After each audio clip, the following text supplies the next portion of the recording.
Good morning, everyone. We are going to present the case study on Uber. The team members include Adarsh Kumar, Benjamin Harry Clarence, Naresh Kumar Sarangi, and Vivek Bajaj. Uber's story began in Paris in 2008. Two friends, Travis Kalanick and Garrett Camp, were attending the LeWeb, an annual tech conference the Economist describes as where revolutionaries gather to plot the future. In 2007, both men had sold startups they co-founded for large sums. Kalanick sold RedSource to Akamai Technologies for $19 million, while Camp sold StumbleUpon to eBay for $75 million. In 2009, Camp was still CEO of StumbleUpon, but he began working on a prototype for Uber Cab. Camp had persuaded Kalanick to join as Uber Cab's chief incubator.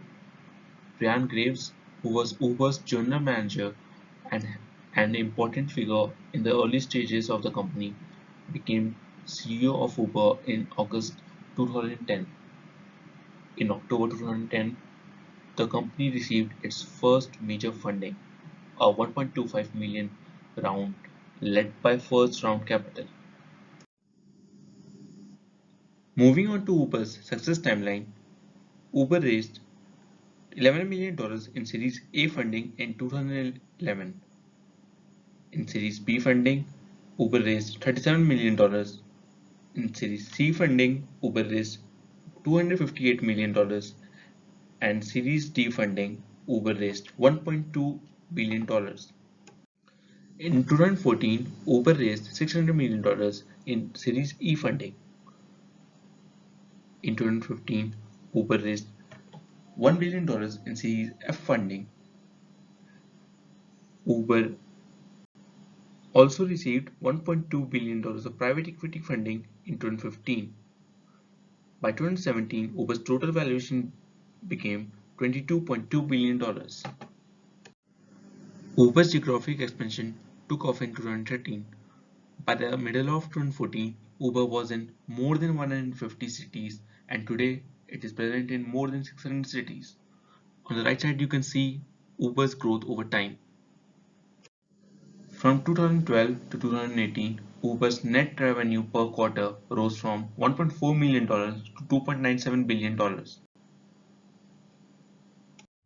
The growth run Uber had in the short span of time is a dream run for every business, but it was also a controversial run. Uber was involved in various scandals. We will have a look on some of them. Regulation has been a constant challenge for Uber. As it grew popular, it has also become a subject to more legal and regulatory requirements. For instance, in order to establish which rules are to be applied, the main crucial matter was whether they should be labeled as transport services or a tech firm. Uber has constantly been claiming itself a tech company in order to get rid of the high regulatory burdens of taxi industry. This use of internet-based mobile technology to match passengers and drivers created unprecedented competition in the taxi industry. As a result, the incumbent operators brought several lawsuits claiming that Uber competes unfairly with traditional taxi operators as it doesn't meet the regulatory requirements with which they have to comply. There was another infamous incident. An investigation by the New York Times found that Uber had been using the secret program called Greyball to avoid law enforcement in a number of cities, allowing it to operate illegally without detection. Greyball was designed to identify law enforcement officials and show them a fake interface that made it much harder to book taxis. For instance, it took into account where the app was being used. People found to be frequently opening and closing Uber in certain areas, such as near government offices, would also be served the fake version of the app. Another reason why they drew criticism was because of the surge pricing techniques they were using in certain circumstances. For example, the customers were charged 6 times the normal fare during the New Year's Eve of 2011. Less than a year later, they were doing the same thing when the demand went up due to the Hurricane Sandy, essentially profiting off from a natural disaster. There was another class action lawsuit from 25 million passengers claiming that Uber was not following proper background verifications. But Uber was claiming that their background checking process was industry standard. But there were allegations claiming that they were not doing what the competitors were doing. Following these allegations, Uber lost its license to operate in London in 2017. The Transport for London said It had rejected the company's application to renew the license because Uber's approach and conduct demonstrate a lack of corporate responsibility in relation to reporting serious criminal offenses, obtaining medical certificates, and driver background checks. The licensing body also said it was concerned about Uber's use of Greyball. Apart from London, they also had to face various challenges in places like Spain, Netherlands, France, Germany, and Denmark. Uber has an image issue, quite apparently. It has been involved in a lot of scandals, and here are a few of my favorites. So there's Waymo, formerly Google's self-driving car division. They accused Uber of using stolen technology to advance their own autonomous car development. So as part of the settlement, both companies agreed to employ an independent software expert to ensure that Uber's autonomous vehicle technology had not misappropriated Waymo's intellectual property. So the results of that expert analysis were in September 2018, and Uber has been warning since then that it might not be good news for the company.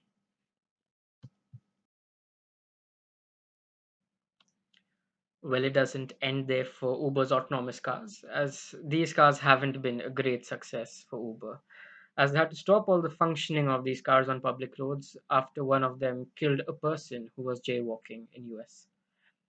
However, sources found that Uber knew of the possibility of such a crash and still went ahead with the pilot project.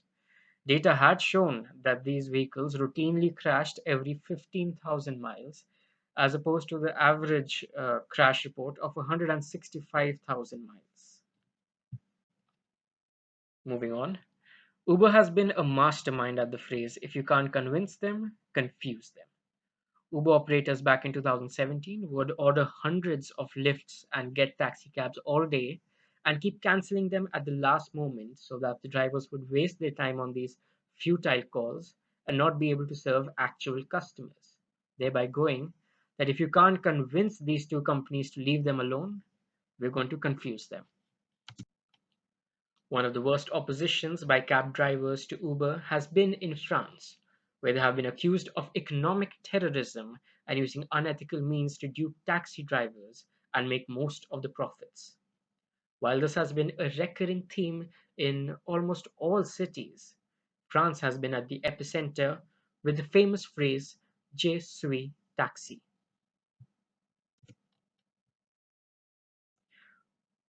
Uber was further embroiled in a so-called accountancy error where they were found to be underpaying taxi drivers.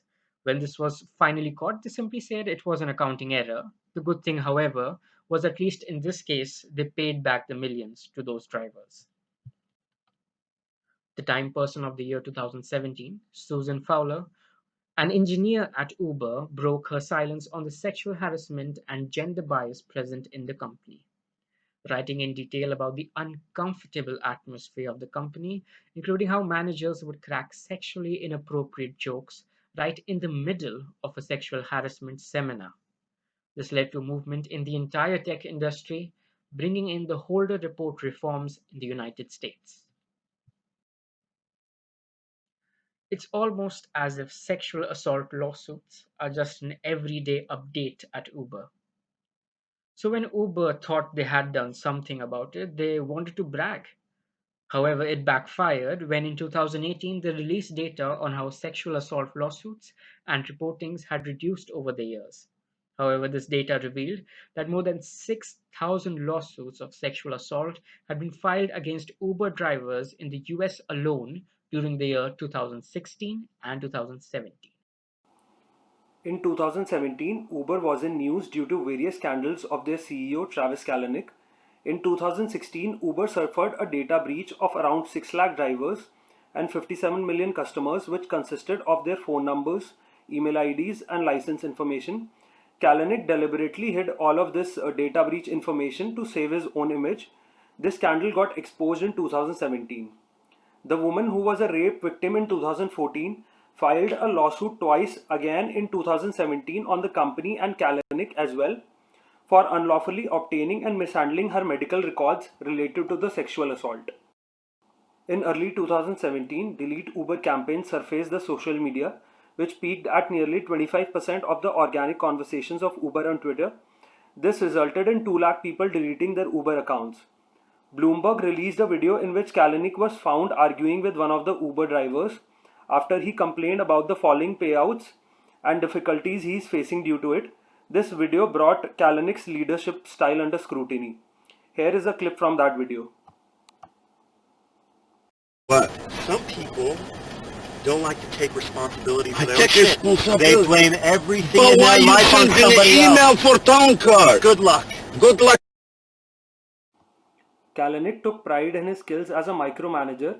When he was dissatisfied with the performance of cities where Uber operates, Kalanick would dive in by texting local managers to up their game, set extraordinary growth targets, or attack the competition. His interventions sometimes put the company at greater legal risk.